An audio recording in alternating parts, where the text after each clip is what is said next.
Mother of dragons. ये दृश्य इतना जादुई था कि लगता था मानो पुराने जमाने की शक्ति वापस लौट आई हो। डेनेरिस धीरे धीरे एक शक्तिशाली रानी बनती जाती है। वो सिर्फ सिंहासन की चाह नहीं रखती, बल्कि न्याय की भी। वो गुलामों को आजाद कराती है, अत्याचारियों को सजा देती है। उसके ड्रैगन आसमान में उड़ते हैं और लोग उसे अपना मुक्तिदाता मानने लगते हैं। उसकी यात्रा एक कमजोर लड़की से एक महान रानी तक की है, जो अपनी प्रजा के लिए लड़ती है। वहीं दूसरी तरफ नेड स्टार्क का बेटा जॉन स्नो अपनी अलग यात्रा पर निकलता है। वो एक नाजायज संतान होने का दर्द झेलते हुए बड़ा हुआ था। वो नाइट्स वॉच में शामिल होता है, एक ऐसा संगठन जो इंसानियत को एक भयानक खतरे से बचाता है। व्हाइट वॉकर्स, मृत्यु के दूत जो उत्तर से आ रहे थे। ये कोई साधारण दुश्मन नहीं था, बल्कि मौत का अवतार था। लेकिन सबसे दिल दहला देने वाला मोड़ आता है रेड वेडिंग में। यहाँ स्टार्क परिवार के कई सदस्यों को धोखे से मार दिया जाता है। एक शादी का जश्न खून के समुद्र में बदल जाता है।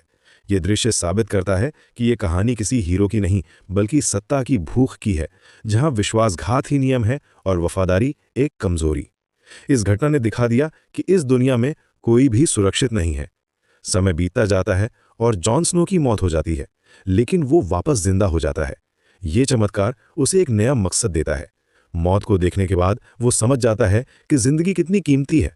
वो विंटरफेल को वापस जीतता है, एक भयानक लड़ाई के बाद। ये लड़ाई सिर्फ जमीन के लिए नहीं थी, बल्कि अपनी पहचान और सम्मान के लिए भी थी। फिर आता है वो पल जब डेनेरिस और जॉन मिलते हैं। दोनों अलग अलग रास्तों से आए थे, लेकिन उनका मकसद एक था। दोनों समझ जाते हैं कि असल दुश्मन इंसान नहीं, बल्कि मौत खुद है। नाइट किंग और उसकी सेना उत्तर से आ रही थी, और अब खतरा और भी भयानक हो जाता है। ये वो समय था जब राजनीतिक खेल छोड़कर इंसानियत के अस्तित्व की लड़ाई लड़नी पड़ी। अंतिम लड़ाई में जो लगता है कि सब कुछ खत्म हो गया है, तब आर्या स्टार्क, नेड की छोटी बेटी, नाइट किंग को मार देती है। वो छोटी लड़की जो कभी सिर्फ सुई से खेलती थी, अब मौत के राजा को हरा देती है। एक झटके में मौत की सेना खत्म हो जाती है। ये वीरता का वो क्षण था जिसकी किसी ने कल्पना भी नहीं की थी। लेकिन कहानी यहीं खत्म नहीं होती। डेनेरिस जो कभी मुक्तिदाता थी, अब पागलपन के अंधेरे में खो जाती है। सत्ता का नशा उसे अंधा बना देता है। वो किंग्स लैंडिंग को जला देती है, हजारों निर्दोष लोगों को मार देती है। वो रानी से राक्षस बन जाती है। ये देखना दुखदाई था कि कैसे एक नेक इरादे वाली रानी तानाशाह बन गई। जॉन स्नो के सामने सबसे कठिन फैसला आता है।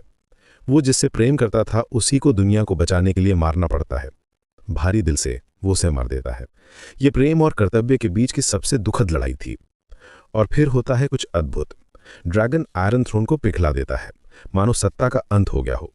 ब्रान स्टार्क नया राजा बनता है, जॉन उत्तर चला जाता है और आर्या नई दुनिया की खोज में निकल पड़ती है। ये कहानी हमें सिखाती है कि सत्ता कैसे इंसान को बदल देती है। जहां सत्ता ने अपनों को दुश्मन बनाया और प्यार भी खून में डूब गया।